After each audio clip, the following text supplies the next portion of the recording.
everybody, we're gonna paint the background of our Russian cathedral, and we're gonna be using watercolors today, as you can see from the table right here. So what I've done to prepare my work area is I've got a little bit of a placemat underneath my work so that I'm not gonna get the table and surface that I'm working on real messy.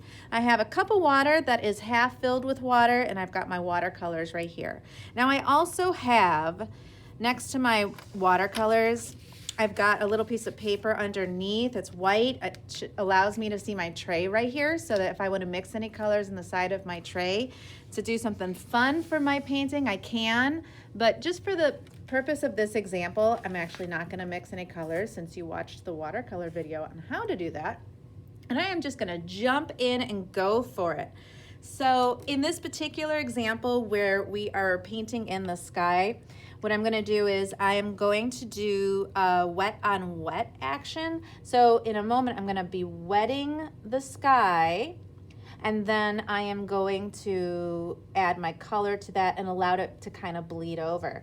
But before I do that, I want to get my paints ready to go so that I can just dip right in and then go for it. So I'm going to be using colors on the color wheel for the sky that are all related to each other, because if I use colors across from each other in my paints, put red next to a green, it will turn brown. Same thing happens with complementary colors, yellow and violet. They'll turn brown if you mix them.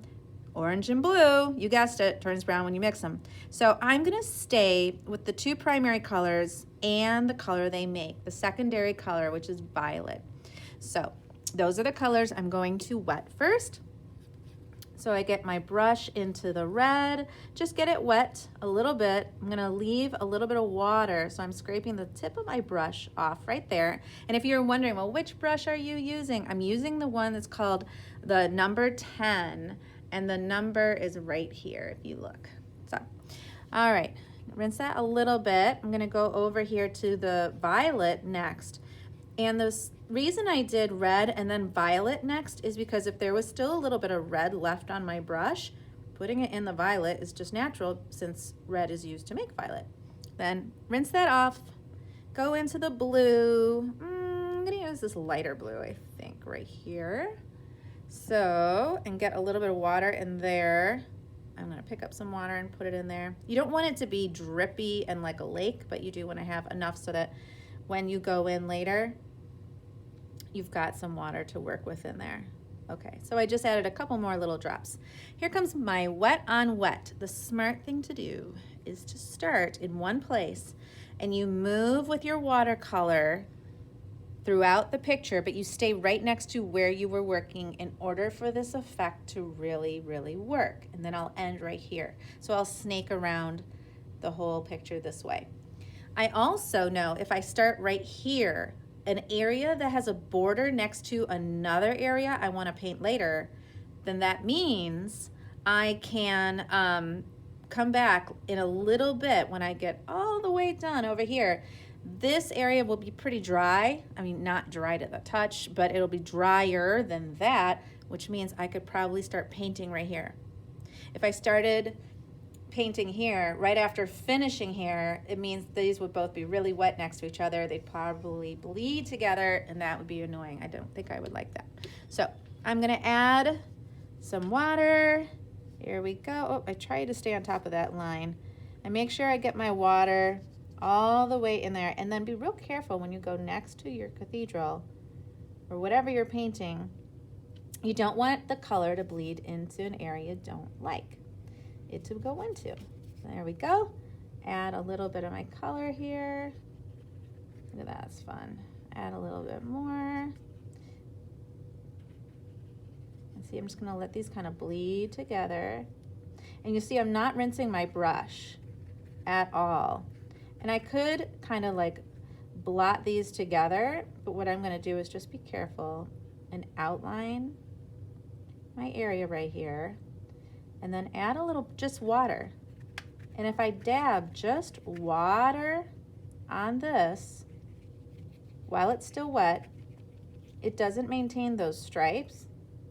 That looks really nice. Here we go. And then since I've dabbed it, I still have all of this paint on my brush. I know some of you are like, you're dabbing, Mrs. Steckel. I know, not like that. Not that cool. Here we go. Now, if while you're watching you want to dab yourself, go right ahead, if it makes you feel good. Add some more paint. Let it sort of bleed together. If your paper starts curling up like mine is, no big deal. That's what you have another hand for, right? So you see, I'm not wiping, am I? I'm just kind of, yeah, that's right, dabbing it. All right, so with the brush, carefully going around my cathedral. If you're thinking, oh my gosh, it's way too much paint, I don't really want it that color, and this looks kind of gray. If you're thinking, that looks sort of gray, Mrs. Steckel, then yeah, you're right. It is kind of grayish, but that's okay. That's why I just put down some water first. Remember, use clean water, so it gives you a nice sort of base to start with, and then you can go in there. It's almost like I'm doing clouds. I gotta channel my inner Bob Ross right here. I'm gonna put in some happy little clouds. So happy. These are not happy clouds. These are more like crazy colorful clouds. But why not, right? Have some fun with it. My goodness, it's art. Okay. Now, I don't want it to be exactly the color that just came out of the receptacle, so I give it a little bit of a touch with my brush. There we go.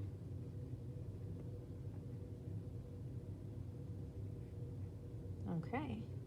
And then sometimes what I like to do, it's a little trick. So I have a color on my brush that I was using in this area of real estate. I'll go back to somewhere else I was before and add it, and that creates unity. And what that means is it means that I don't just have the color in one area. If it is seen throughout, then it actually looks much better. Okay, now I need to add some clean water, and I already have a little bit of that kind of purplish grayish color on my brush. You can see it coming out on the paper, which in some ways is great for this because then you can see where I'm adding water. And I don't care that it's like that because I'm just gonna add color on top of it in a minute, right? So no biggie. And it helps me. I can see where I put some water and where I haven't yet. So I know where I can start adding some paint here in a minute. All right, cool. Got some there. It's nice and wet. When it is nice and wet, that's when you can go in and add your color. So fun, right? The other nice thing about the unity found in this particular painting is that these are the same colors I was using with my colored pencils. This blue is a little bit lighter in some areas when I first touch it down, but then when it mixes, look at that, kind of goes and looks like that colored pencil blue. I'm gonna put it right up against the white, right there. Oh my gosh, it makes me so nervous painting right next to white. I'm always afraid I'm gonna mix it in there. So remember, if you have the direct color that came out of the oval and you don't quite want it to be so, you know, distinctly that color, give it a little bit of a dab when you're working. All right, excellent. The other thing is, please don't always feel like you have to color everything in the same amount light and dark. Because do you see how I left that kind of light right there? That was on accident. But look what it does. It kind of allows that gold part on the top of my cathedral to sort of stand out and be highlighted. And that's pretty cool. So I'm going to leave that alone. Add some more water. Remember, keep in mind, this is drying over here. Okay. Watercolors are tricky. You know, watercolors are some of the hardest paints to work with because they dry on a timeline so quickly. You have to work fast. So, you know, some people think, oh, watercolors, what's the big deal? No, it's actually one of the hardest skills to master, like serving a tennis ball. What else can you think of? What's a really hard skill that you've ever had to master before? Have you ever had to get on a horse, on a saddle? It's hard to do. Have you ever had to try to kick a soccer ball into a goal? I mean, these things come with practice, right? It's not easy to do. So think of it like that. Plus, they're fun. You know, sometimes when things are hard, you have to keep practicing them. You don't mind when they're really fun. Okay. You can tell I'm having fun. I hope you're having fun too.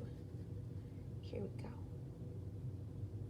By the way, when you are adding water, you don't need it to be a big, drippy, wet lake of a mess. You just need it to be wet enough so that your paints glide on top and they sort of spread when you put them on. So you can see them sort of spread out.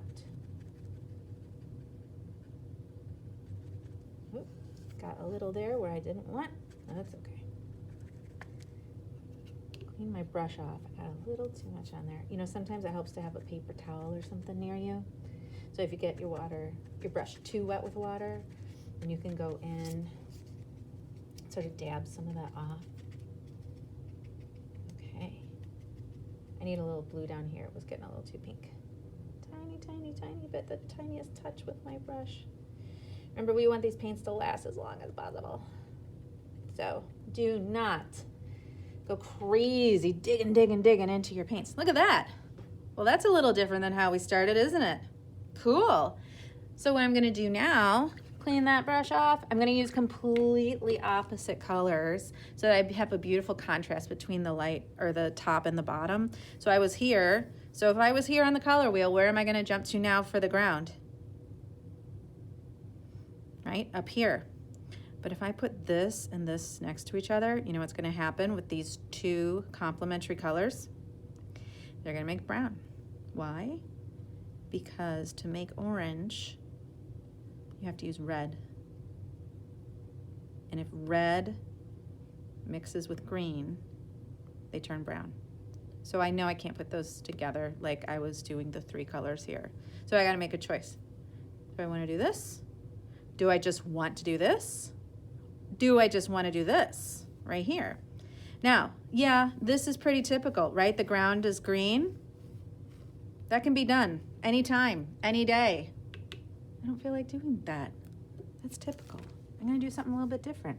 So I'm going to play with the oranges. Oops, I didn't follow my own rule. I should have started with yellow. Get that nice and wet first and leave some water in there. Leave some water in there. I'm going to do this reddish orange right here. There. Fun. Okay, cool. So if you feel like your water is also pretty dirty, then go get some clean water because it is complementary colors that you might be using like I am. If your water is really dirty, it'll dirty your paints and no one wants that. It'll look bad.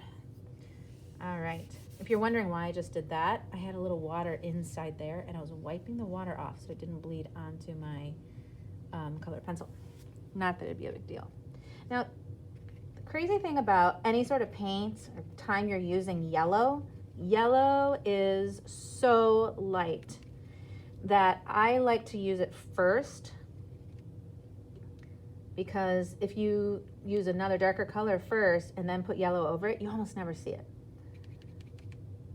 Use some of this yellowish orange. Oh, that came out almost the same color. Look at that. It does not even look any different to me. So I'm just going to go right to this orange right here. Cool. All right.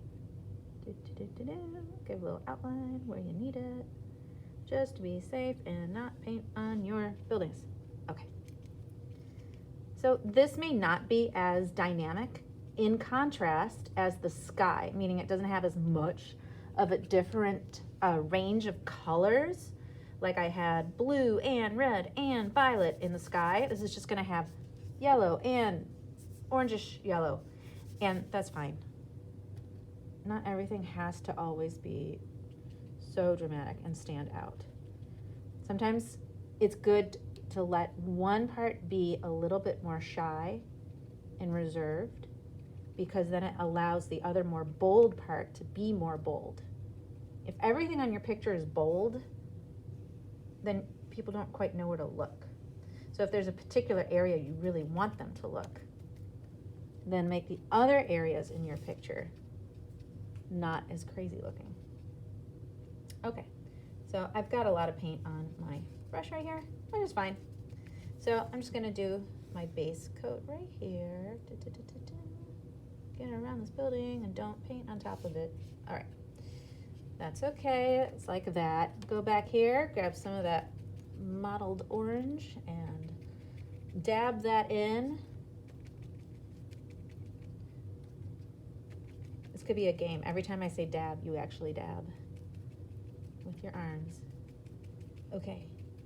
Dab, dab, dab, dab, dab, dab, dab, dab, dab, dab, dab, dab. I'm getting tired yet? Dab, dab, dab, dab, dab, dab, dab, dab, dab, dab. Okay. I'm done dabbing. Haha, got you one more time. Now, I'm all done. That's it. So I'm gonna let this dry and I'm all set. I hope you had fun watching and I hope you have a lot of fun painting.